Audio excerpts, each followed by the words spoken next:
project number 3. This is called Indie Makers. It's a platform where users can create products, and those products can have versions, and those versions can have tasks, and then other users, can claim those tasks and complete them in exchange for rewards. Um, I built the initial version on Sinatra and obviously ran into sort of the upper limits of Sinatra really quickly, and had a really great time rebuilding this on Rails. And so the first thing that I want to show you, obviously, is sort of the login system. So the local version is seeded, so that it's full of stuff.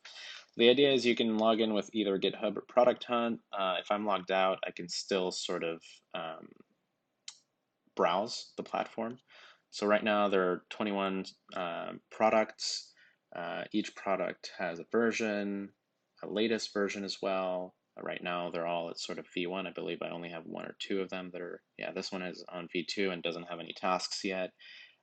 So this progress bar is a really cool helper that I put together, which basically introspects into that version and looks into the tasks and their statuses, and then populates sort of the version progress itself. A really interesting one here, for instance. So now let's look first at the product page itself. I populated version history here, right? So it shows the current version. If we go back to our Discover and go to that one, which has two versions, we'll see that it has a different timeline because version 2 exists. Version 3 is always, it's coming soon. So there's always like the next version is always here at the end. You can sort of have an idea of the timeline, version history. And so if we go back to any kind of product here and we can go directly to a version, we could see the available rewards, which are based on sort of the status of the tasks. So if the task is open, its reward is available, and people can basically claim. The progress is based on how many are complete. Open tasks are self-explanatory, and contributors are actually those who have claimed tasks and completed them or working on them. So in this case, there's my user and two other test users over here, which creates 3 contributors, which you can of course access through this page as well, which is really cool. Now, if I want to, claim something, I need to be logged in. So at this point, I can log in.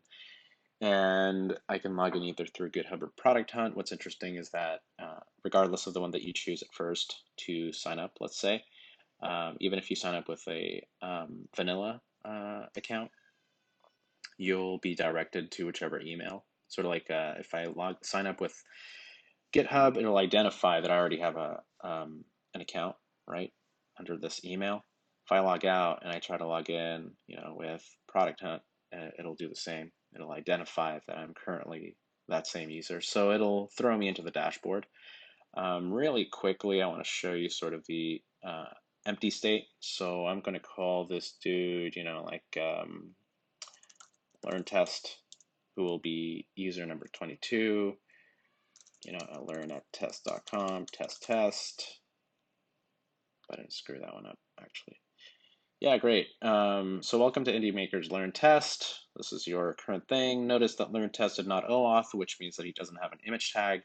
So I do something really cool where I found this sort of the service called Doorable.io, an API, where you can pass in sort of the size of the image that you want and then some unique string, and it'll literally generate an avatar based on that string. And so what I do is I interpolate the email of the user, which means that every time it'll return a unique avatar, which is cool because until I add the ability to upload another avatar, this user at least has one. This is not populated, right? There are no claim tasks yet. This user hasn't created any products. He does have a profile, which I intend to complete eventually. But right now, it's sort of like this empty state for this user. Thankfully, I have a bunch of products, right? So I have two options as a user. I can either create a product and have people contribute to it, sort of like as we saw in Discover, or I can create one. Or I can claim a task. So I can go and explore products at this point. Same deal, right? I'm going to go to tester 2's product. Really interesting. V1. I can see there are a bunch of different product that I can, tasks that I can claim. I can claim this task, and I can claim as many tasks that I want. It sort of redirects you back to this page, because the idea here is like somebody who is going to build his week's worth of revenue or freelance revenue doing stuff like this, is sort of like going to shop around the platform for tasks that they tend to be really good at doing. So I'm going to add like a type to the task soon. So it could be a marketing task or a development task or what have you. So people can just basically cherry pick only tasks that work for them. So now at this point, like this user has $1,275 worth of tasks that they've claimed. We can go to the claimed. We can of course interact with the tasks that we've claimed. So I can say that right now I'm starting to, I'm researching this task. I could say that I'm in progress with another one, and this will sort of reflect the status of the other tasks. Generally, if a task is simply claimed, we're going to call it that it's in progress. But you can also see sort of specifically what is the current task status. If I go back to my tasks now, just for the sake of it, I'm going to create a product. No products means I see this empty state. Same thing with my dashboard, continuously get told that I can create a product. And this is a nested form. I'm gonna go ahead and create, learn co, helps you learn to program, learn.co, yeah, GitHub, I have no idea what the thing is, it does okay. And then the nested part of the form is that you have no choice but to create the first version of your product alongside the product. And you don't get to choose what the version name is. It's always going to be V, whatever name, number of the version is. So it's going to be V1. And then next time I try to create a product, it'll automatically be V2. We can describe the version's main milestones. So, get this launched on Product Hunt or something. I want this out by, January of next year, and I have a $50,000 budget. The idea for the budget eventually is such that when I create a product, oh, interesting. Great, so now it works. So that was a problem due to the way that the HTML markup was set up, where the form closing tag was closing earlier than it was supposed to. And so once you've created the product, we throw you to the product version show page, not the product page, which is right here actually, since I want you to get started adding tasks right away. So you can see the empty state on the product progress over here, and then I can start adding a task, and I could say set up Google Analytics so we can see where visitors come from. That's a $50 task. Create it. There we are. So now we have an available task here, which can be claimed. So this user now has both tasks that they have claimed and then tasks that others can claim that they own. In this case, you can actually claim your own task. I haven't decided yet if this is something that I want to disallow, but now you can see that the progress is now updated. If I want to go back to my dashboard, I could see that I have claimed tasks.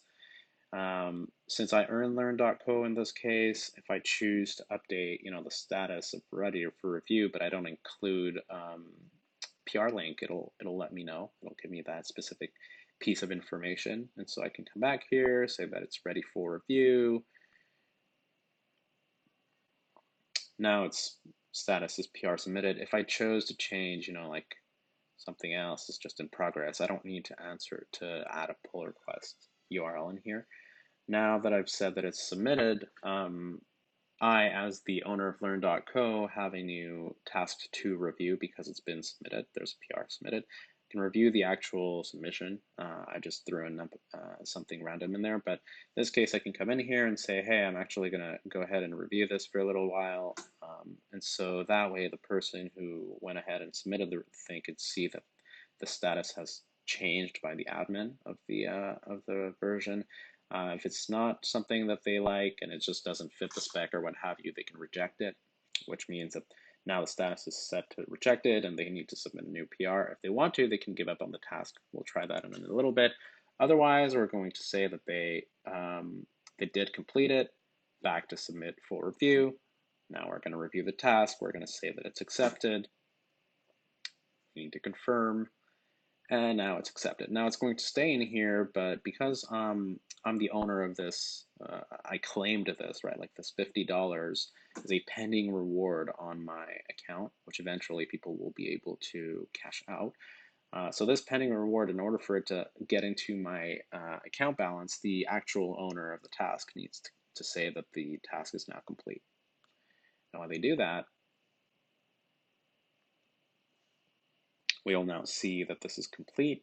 We've added $50 and your account balance. We have learn.co and one task complete. Fabulous. And that's sort of the idea. There's not much that I want to add for now, other than things like when you create a product, like learn.co over here, if I decide to create a new version, it'd be really cool if I could import from Trello or Asana or something like that and just import a bunch of tasks and have them automatically created. That's something that I'm going to eventually start looking into. Otherwise, that's the project for now. I've recently pushed it to Heroku. That works fine, given the fact that the secondary app was set up on Product Hunt and GitHub. So I'm able to log in with both. It's a lot slower, obviously, because I'm not on my local host. But everything works perfectly, and I'm looking forward to iterate on it.